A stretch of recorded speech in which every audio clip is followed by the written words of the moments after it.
हार्दिक असं स्वागत करतो.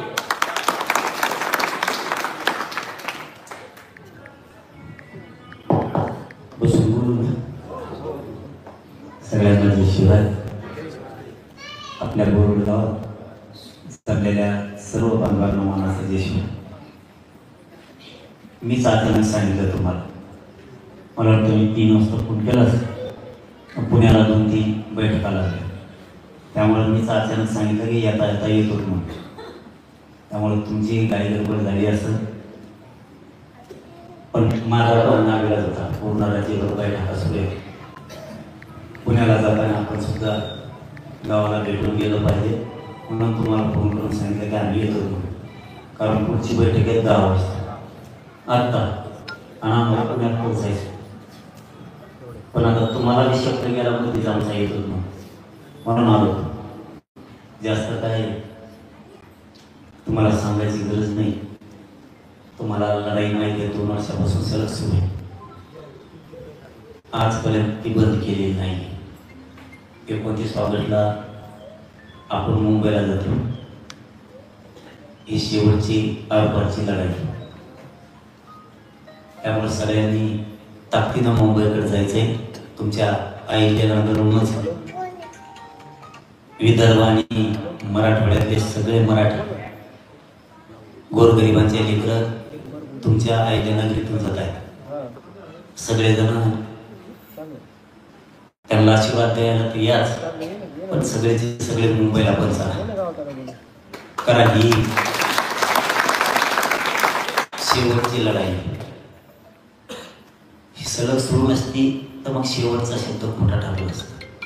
हे आंदोलन सलग सुरू आहे. 29 ऑगस्टला 2 वर्ष पूर्ण होतं.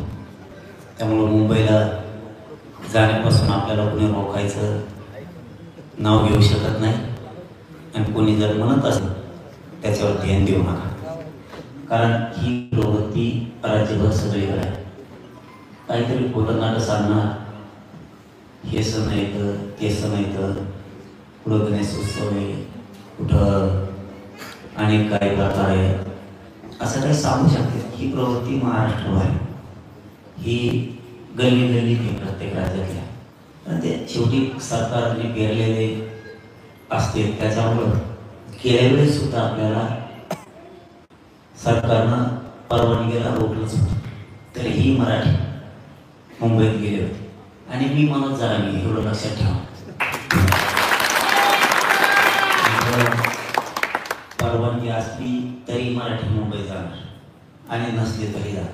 कारण आम्ही शांततेत जाणार आणि लोकशाहीला शांतता मार्गानं कुठलंही आंदोलन मान्य. आरपारची लढाई आणि ती जिंकायची. सगळ्यांनी जर जोराची ताकद लावली तर 100% मराठी यावेळेस जिंकतात. आत्ताच 2 दिवसापूर्वीचा संदेश महाराष्ट्रातल्या सगळ्या आमदारांची, त्यांच्या पक्षातल्या फक्त फडणवीस साहेबांनी बैठक घेतली अशी माहिती. काय चर्चा झाली माहीत नाही. अधिवेशन संपलं की 1-2 दिवसात ती माहीतच होणार. त्यामुळं आपण मुंबईला जाणार आहे आणि एकदा मी म्हणलो की मी जात असतो. मी थांबत नाही. कोण काय म्हणतोय, कोण काय म्हणणार नाही, याच्याकडे लक्ष देऊन आपल्या लेकराबाळाचं कल्याण होणार नाही. म्हणून आपण सगळे लोक एक गोष्ट लक्षात ठेवा की जिंकताना अनेक अपेक्षी मार्ग सांगितले जातात, अनेक अफवा सुद्धा सोडल्या जातात. त्याच्यावरती विश्वास ठेवून आपण थांबायचं नसतं. छत्रपती शिवरायांना सुद्धा त्यांच्या मोहिमा आखताना कित्येक वेळेस काही जणांनी सांगितलंच असतं, इकडून गेल्यावर धोका आहे, तिकडून गेल्यावर असं होईल, इकडच्या मार्गे गेलं तर पस्ताल. कारण ती सुद्धा एक डाव असू शकतो सांगणाराचा. छत्रपतींना तो विचार नाही केला. छत्रपतींनी स्वराज्य निर्माण करताना त्यांनाही सणावार सांगितले गेले, आज अमावस्या आहे, अमावस्या दिवशी जाऊ नका. त्यांनी सगळ्यात जास्त अमावस्याच्या दिवशीच लोक आणले आणि यशस्वी पण झाले. आणि त्या स्वराज्याचे विचाराचे आपण लेकर आहेत, मावळे. आपण त्याच विचाराने चालायचं. तुम्हाला एक दिवस सणावाराला पोळी खायला भेटणार, तुम्ही एक दिवस त्या सणावाराचा आनंदही व्यक्त करता,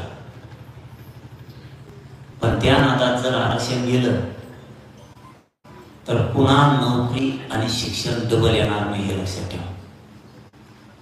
सणवार येत राहतील, जात राहतील, त्याचं शिक्षण आणि नोकरी जर एकदा हातातून गेली तर ती पुन्हा येणार नाही. कारण आपण ज्या हिंदू धर्मात वाढलो, वारकरी संप्रदायाच्या विचारात वाढलो, देवधर्माचं सहकार्य करणं आपली जबाबदारी. त्याचबरोबर पण आपल्या पोराचं सुद्धा वाढलं होणे हे आपण लक्ष ठेवलं पाहिजे. आपल्या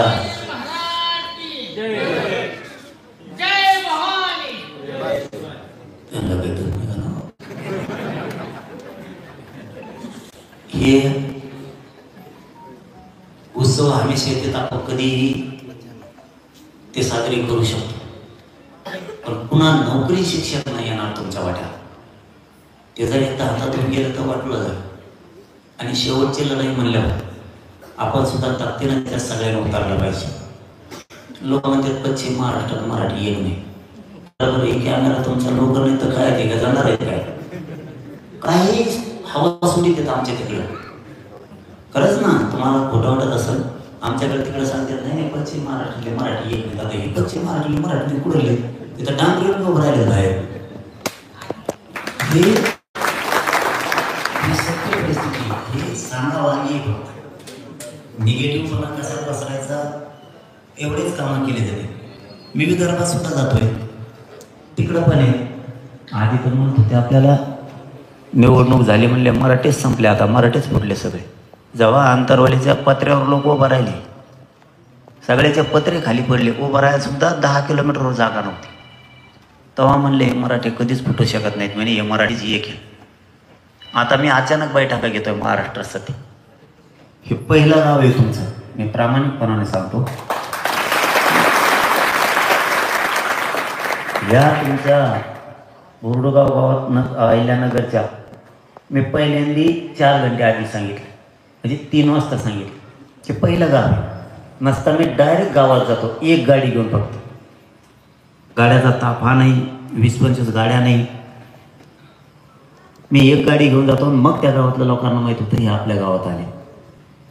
कारण आम्हाला जर पुण्याची बैठक नसते तर आम्ही तुम्हाला पण सांगितलं नसतं, आम्ही तुमच्या सुद्धा अचानकच आलो असतो. तरी पण जर इतके लोक जमते, याचा अर्थ आहे मराठी कधीच फुटू शकत नाही. तर फुटू नका, तुम्हाला खरं सांगतो, फुटू नका. या दिवशी समाजाच्या आरक्षणाचा प्रश्न आहे, समाजाच्या लेकराच्या आयुष्याचा प्रश्न आहे. तुमच्या कानावरती पडत असेल आता. कित्येक तरी पोरं पोरी जिथं आपल्या आईवडिलांची ताकद पुरत नाही शिक्षणाला फीस भरायला, त्या आरक्षणामुळं आपले पोरं आणि पोरी त्या शिक्षणात चालले. जे आपल्या नोकऱ्या कधी हातात येत नव्हत्या, त्या नोकऱ्यासुद्धा रोज पोरं आणि पोरी नोकऱ्याला लागायला लागले. आणखीन जर 3-4 वर्ष चांगले हातात मिळाले तर प्रत्येक ऑफिसमध्ये तुम्हाला सगळे आपलेच पोरं दिसतील. एवढी ताकद निर्माण व्हायला लागली आता, आणि ते बऱ्याच जणाला खपत नाही. मराठ्यांचे पोरं पोरी नोकऱ्याला लागायला लागले तर खूप जणांच्या पोटात दुखतंय. खूप जणांच्या म्हणण्यापेक्षा ओबीसीच्या 4-2 फक्त नेत्याच्या, समाजाच्या नाही. ओबीसी नेते गोरगरिबांना वाटतं मराठ्यांची गरिबाचे पोरं मोठे झाले पाहिजे. गोरगरीब गाव खेड्यातला ओबीसी समाज खरंच आपल्या विरोधात नाही. त्यांना वाटतं निघालं ते त्यांचे प्रमाणपत्र त्यांना दिलं पाहिजे. पण आता त्या 4-2 राजकीय ज्यांचं भवितव्यच समाजावरती आहे, विरोध केल्याशिवाय त्यांना पदच मिळत नाहीत. फक्त असेच 2-4 जण आहेत. खालच्या समाजाला काही देणं घेणं नाही. त्यामुळं माझं एवढंच सांगायला आलो तुम्हाला, तुमचा अहिल्यानगर जिल्हा, तुमचं पूर्ण शहर, गावोगावी प्रत्येकानं फिरून सांगा, फोन करून सांगा, ही तुमच्या खांद्यावर जबाबदारी आहे. असं म्हणू नका की त्याला काम सांगितलं मग मला सांगितलं नाही.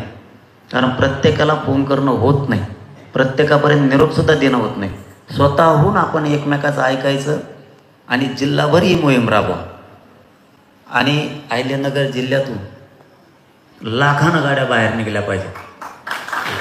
इथं अहिल्यानगर जिल्ह्यात 5-7 लाख तर मराठी असते, 5 लाख धारा जाऊ दे, त्यात 2 लाख तर नुसत्या मराठीच्या गाड्याच असतात. फक्त मुंबईला सोडायला आशीर्वाद द्यायला आणि लगेच वापस येतं मी. तुम्हाला सणावाराचं टेन्शन आहे ना, तुम्हाला लई सणवारच करायचं आहे ना, 27ला बसवा, 28-29 मुंबईत राहा, या वापस. तुम्हाला लई सणात जीव गुतलाय तुमचा, तुम्ही जा, फक्त आम्हाला सोडून वापस या, पुन्हा सणवार करा. तुमच्या लेकराची बाजू मी एकटा मुंबई सांभाळतो. मी सणावाराचा आनंद माघारी आल्यावर व्यक्त करीन, तोवर मायावरचा तुम्ही करा. कारण मला समाजाच्या लेकराच्या चेहऱ्यावर एकदा आरक्षण देऊन हसवामध्ये. आत्तापर्यंत 4-4.25 कोटी मराठ्याला आरक्षण मिळालं, 58 लाख नोंदी, 80% लढाई जिंकली. 2 वर्षात, 75 वर्षात, 2 वर्षात एवढी लढाई कोणीच जिंकली नाही, ही मराठ्यांनी जिंकली.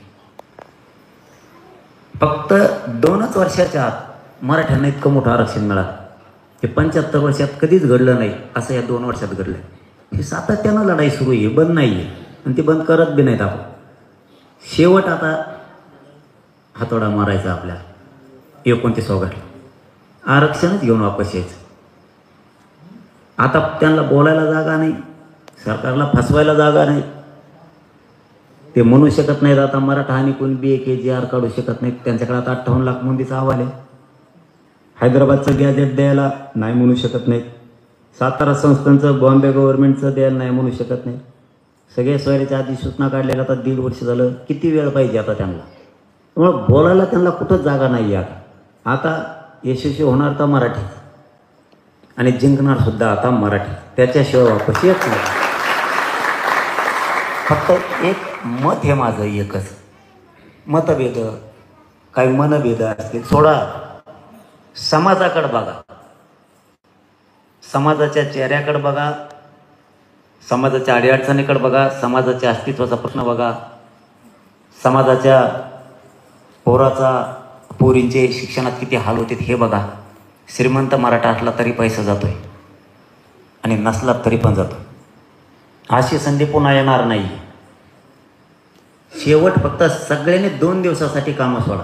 ही जिल्हाभर मोहीम राबवा. अहिल्यानगरच्या जिल्ह्याच्या कानाकोपऱ्यात रात्रंदिवस जा. हे आमचं रातचीच बैठक घेत आहे 2-2 वाजता. कुठे गेले ते तर बघ, ते तिकडे बसले कोपऱ्यात 2-2 वाजता रातची. लाईट नाही, फील्ड नाही, काही नाही, आणि त्यांच्या जोडीने ती कोपरा. लाईट नाही, रात्रीचा तर व्हिडिओ इतका आले उंबलच झाले हो. लवकरच आहे का तुमच्या तिकडे टायमिंग? आमच्याकडे 9च्या पुढं असतं, तुमच्याकडे लवकरच भिडत येत वाटतं. बसा बसा बस. परिस्थितीनं हे लाईट जरी गेले ना तरी बैठका घेते. ते रात्रीपासून एवढा व्हिडिओ तो राज्यात व्हायरल झाला ना, मीच आज बघितलाय, 2 दिवस झालेला व्हायरल झाल्या. म्हणलं कोण येतं अंधारात भाषणं करते? म्हणजे तेवढं येड लावून घ्यावं लागणार आहे. तुम्ही जास्त दिवस देऊ नका, एवढा 1.5 महिना जागे राहा. चंद्र सूर्य आहे तोपर्यंत तुमच्या लेकराला आरक्षण उडत नाही, इतकं आरक्षण द्या. पुन्हा आरक्षणाचा विषय तोंडात काढायचाच नाही. एकदाच काही विषयाचा तुकडा पाडून टाकायचा. 29 ऑगस्टला आरक्षण विषयाचा तुकडाच पाडायचा. पुन्हा पुन्हा ते राडा ठेवायचा नाही. आरक्षण आरक्षण आरक्षण सारखं त्याच्यावर ते आंदोलनच नाही. मग शेतकऱ्याचं बघू पुढं काय करायचं. आधी एकच विषय याला 29 ऑगस्टला पार पाडायचं. पण तुम्हाला मेहनत घ्या. मी तुम्हाला काय मागायला नाही आलो, फक्त 1.5 महिन्यासाठी तुमचा वेळ मागितलाय. ज्यांच्याकडे वेळ आहे त्यांनी रात्रंदिवस फिरा, आणि ज्यांच्याकडे वेळ नाही त्यांना ज्यावेळेस वेळ मिळत त्यावेळेस फोन, प्रत्येक पाहुण्याला फोन लावा महाराष्ट्रातल्या, एवढे वेळेस मुंबईला चाला. मी पुन्हा पुन्हा तेच सांगतो, तुम्हाला शेतात काम असतील, कुणी नोकऱ्याला असतील, तुम्ही 2च दिवस वेळ द्या फक्त. मुंबईपर्यंत आम्हाला सोडायला 29ला आम्ही सकाळी 10 वाजता तिथं बसलो की आम्हाला आशीर्वाद द्या आणि वापस या. तुम्ही कामाला जा तुमच्या, कुणी नोकरीला जा. आणि सणावाराचा दिवस आहे, सोडून वापस या. आम्ही तर आता आमचं सणवार तिथून वापस आल्यावरच करणार. संस्कृती आम्ही पण नाही सोडणार, संस्कृती आम्ही पण नाही सोडणार. पण आता वेळ अशी आहे की युद्धाची. आता वेळ आहे अटीतटीची, सामना अटीतटीचा आहे. असं कधी होतं का आपण घरात बसलेलो आहे आणि एखादा माणूस आपल्याला मारायला आला आणि आपण त्याला म्हणत नाही तू आता परदिशी मी जेवतोय. जसं संकट असेल तसाच लगेच सामना करावा लागतो, प्रत्युत्तर द्यायला लागतं. असं नसतं ना थांबतांबण्या कपडे नाही घातले, जरा कडक कपडे घालतो थोडी आणि मग हाणू आपण एकामेकाला. असं कधी होतंय? जसं संकट असेल तसा सामना करावा लागतो. तसं आता मराठा समाजाचा अटीतटीचा सामना आहे आरक्षणाचा. ह्याच वेळेस वेळ देणं गरजेचं आहे. तुम्ही नंतर 8 दिवस देता 15 दिवस देता काय उपयोग नाही त्याचा. तुम्ही नंतर मागाल तितके दिवस देणार, त्याचा काही उपयोग नाही. योग्य वेळ आणि त्या योग्य वेळेला आपल्याला निर्णय घेता आला पाहिजे आणि योग्य वेळ निवडता आली पाहिजे. तुम्ही 27-28 ऑगस्टला फक्त 2च दिवस द्या म्हणतोय, पण अहिल्यानगरच्या एकाही जिल्ह्यातल्या मराठ्यांनी घरी राहायचं नाही. 2 दिवस मी जाणं, सरकार जाणं, तुम्ही वापस या. मी बघतो त्यांच्याकडे मुंबईत, आणि त्यांनी बघितलेला एकदा झटका. आपण मध्ये गेलो होतो, एकूणकडं बसायचे पोटे लिंबा झाडावर बस, का चाला लटकत येत, एसटीवर बसत येत, काय हवं बसतेत. तुम्ही फक्त 2 दिवसाचाच वेळ मागितला मी तुम्हाला. हाय काही करू नका, कारण सांगू नका, थोडा बी कुच्चरपणा करू नका. जाऊ आपण परदेशी जाऊ. परदेशी काय सगळं हुकून गेल्यावर काही उपयोग नाही. एखाद्याला आजारी पडलाय, त्याला तात्काळ हॉस्पिटलला ॲडमिट करणं खूप गरजेचं. तुमच्या सोयीनुसार त्याला ॲडमिट नाही करू शकत तुम्ही, ते जगणारच नाही. तशी ही लढाई गरम आहे. आता आरक्षणाच्या टप्प्यात आली. मग आता ही अंतिम लढाई 29 ऑगस्टला, कारण वेळ नाही आहे. मी काय सांगतोय पुन्हा पुन्हा, सरकारकडं बोलायला जागा नाही. थांबा काय म्हणते, मंत्री सुद्धा यायचे संपलेत माझ्याकडं. सगळ्याला वेळ दिले, जेवढे मंत्री आले तेवढे दिलेत. पहिल्या दिवशी आले 30 दिवस घेतले त्यांनी, आपण 40 दिले. दुसरा आला त्यांनी 60 घेतले, आपण त्याला 70 दिवस दिले. असे सगळे मंत्री संपलेले आहेत. म्हणजे मंत्र्यासुद्धा यायला जागा नाही आहे. आता कोणचा येणार आणि वेळ घेणार. आणि वेळ आता का द्यायचा? अभ्यास करायला 1.5 वर्ष नाही लागत, अभ्यास करायला 2 वर्ष नाही लागत. त्यांची सगळी प्रक्रिया झाली. फक्त आता ताकद फक्त दाखवणं गरजेचं आहे. एकजुटीचे मराठीचे पुन्हा आहे. तुम्ही एकदा, मी बघतो त्यांच्याकडे, तुम्ही सरळ माझ्याकडे जा. त्यांनी नंतर मग झालं की तुमचाच नंबर कवरच चालून द्या. तुम्ही काही टेन्शन घेऊ नका. नाही दिलं तुम्हाला बोललात मग बोला, दोन्ही माहीत तुमच्याकडं. तेव्हा आम्ही घरी जातो. सगळी पुरी ताकद. तुम्ही एकदा ताकद दाखवली.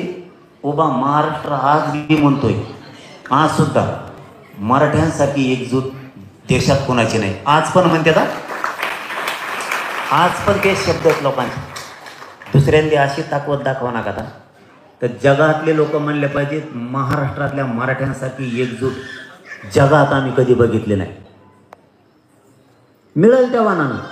तुमच्याकडे 4 व्हीलर असेल 4 व्हीलर घ्या, 2 व्हीलर असेल, तुमच्याकडे रिक्षा, जीप, जे ट्रक असेल सगळे वाहनं घ्या 2 दिवसासाठी. मोटरसायकल तर प्रत्येकाच्या घरात 2-2, 3-3 आहेत.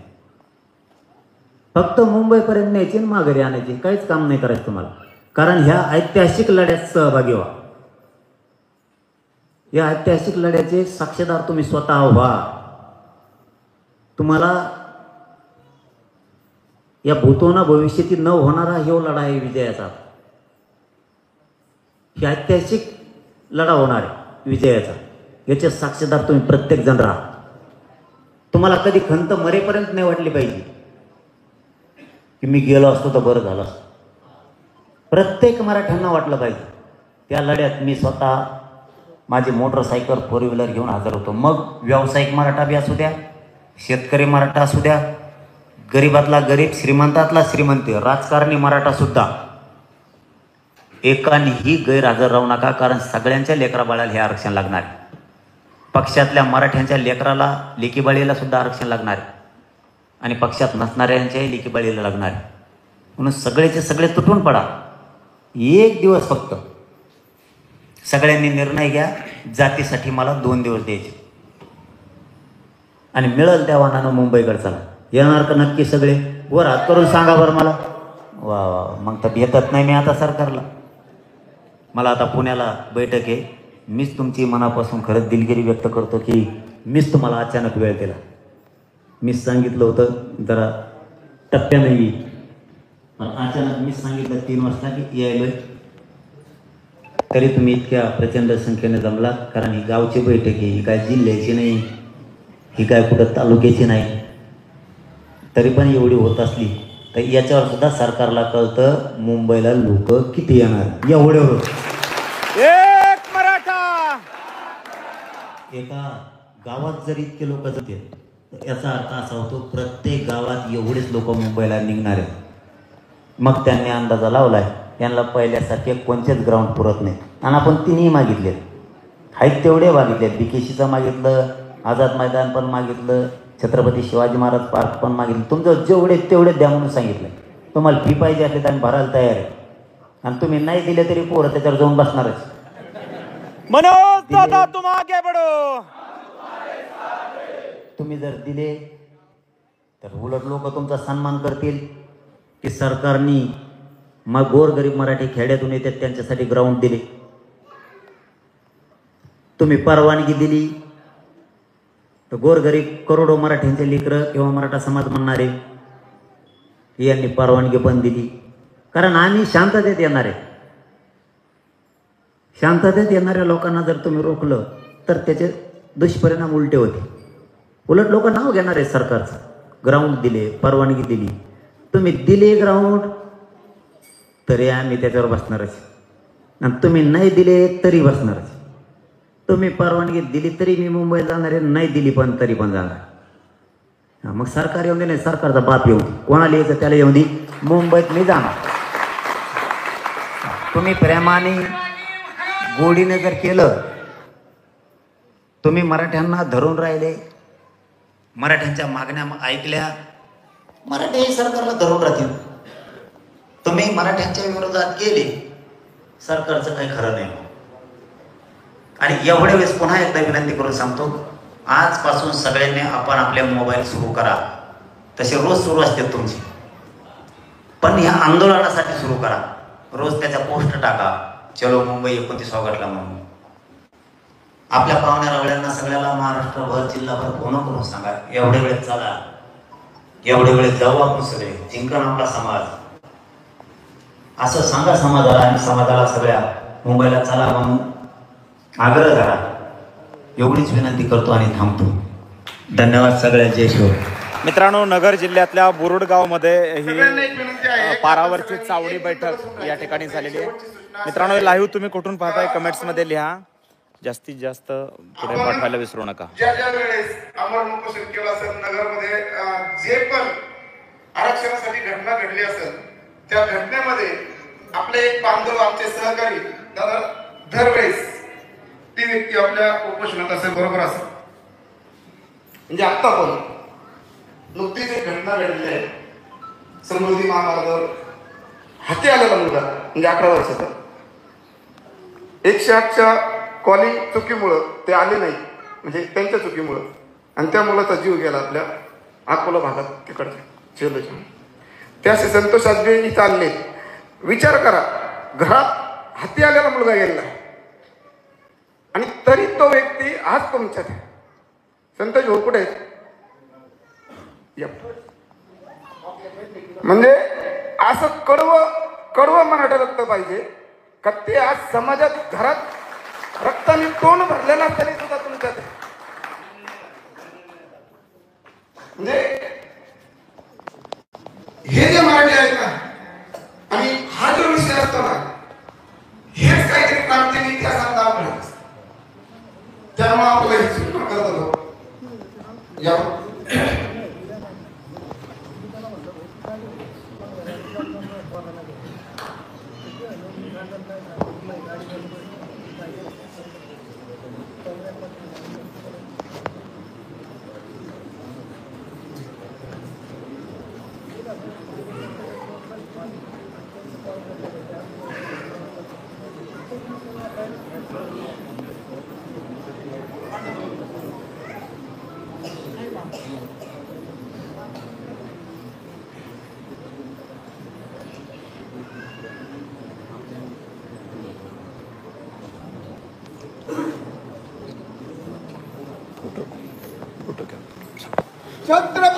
तर या ठिकाणी नगरमधल्या अहिल्यानगरमधल्या बोरुडगाव छत्रपती शिवाजी महाराजांच्या नावावर जयघोष आपल्याला या ठिकाणी करायचा. सर्वांनी एकदा ते झाल्याशिवाय कुणी सोडायची नाही बैठक. सर्वांनी दोन्ही हात वरती करा. सर्वांनी इथं जेवढे उपस्थित आहेत तेवढे सर्वांनी छत्रपती शिवाजी महाराज की, छत्रपती संभाजी महाराज की,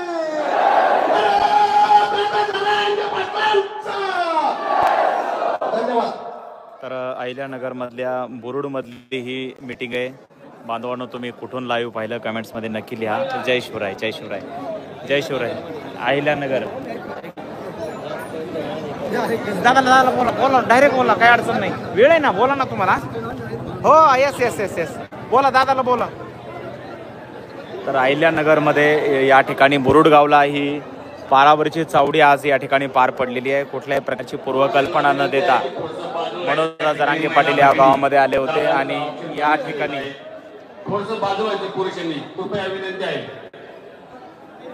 मनोजदादा जरांगे पाटील यांचं या ठिकाणी अत्यंत भव्य दिव्य असं स्वागत ह्या गावकऱ्यांनी केलेलं आहे.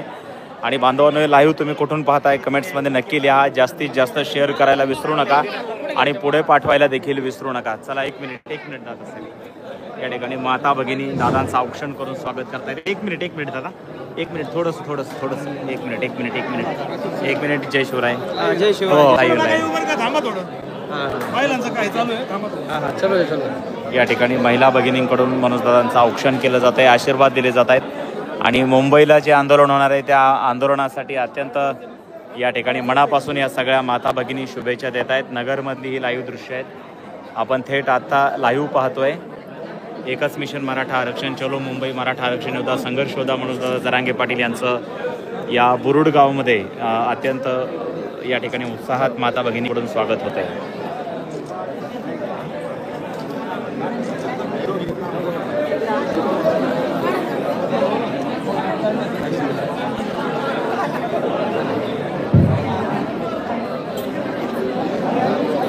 या ठिकाणी आपल्या सर्वांच्या सहकार्याने एक सुंदर असा कार्यक्रम संपन्न झाला आहे आणि या ठिकाणी संघर्ष मनोज जरांगे पाटील या ठिकाणी आपल्याला मार्गदर्शन केले. या चावडी बैठकीमध्ये या ठिकाणी थोडं ग्रामस्थ नाही तर या ठिकाणी आरंगवासी, दरेवाडी असेल, खेडेवासी, या पंचकृषीला आलेल्या सर्व नागरिकांचे, ग्रामस्थांचं या ठिकाणी स्वागत. आणि या ठिकाणी कार्यक्रम संपन्न झाला असं जाहीर करतो आणि पुरुषांना पुन्हा एकदा विनंती करतो की या ठिकाणी महिला भगिनींना औक्षण करायचं आहे. पुरुष मंडळी थोडंसं साईडला व्हायचं आहे.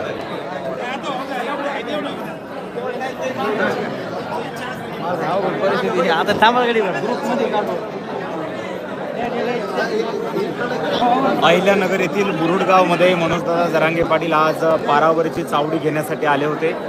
चलो मुंबईच्या एकच मिशन मराठा आरक्षणाच्या निमित्ताने मनोजदादा महाराष्ट्राच्या दौऱ्यावरती आहेत. गावखेड्यातल्या बांधवांना जाऊन दादा त्या ठिकाणी भेटत आहेत, त्यांचे प्रश्न समजून घेत आहेत आणि मुंबई आंदोलनाची माहिती त्या ठिकाणी देत आहेत. तर अचानकपणे दादांचं गावामध्ये आगमन झाल्यानंतर देखील अशा प्रकारे गावागावात उत्साह ओसंडून वाहताना आपल्याला पाहायला मिळतोय आणि दादांचं अत्यंत उत्साह त्या ठिकाणी स्वागत केलं जातं. या ठिकाणी आपण पाहतोय आत्ताची ही लाईव्ह दृश्य आहेत नगरमधल्या बुरुडगावमधून. आपण हे सगळं लाईव्ह पाहतोय. आता नगरहून थेट पुण्याला दादा पोहोचणार आहेत. संध्याकाळी पुण्यामध्ये या ठिकाणी मिटिंग घेणार आहेत. उद्या देखील पुण्यामध्ये या ठिकाणी मिटिंग घेणार आहेत.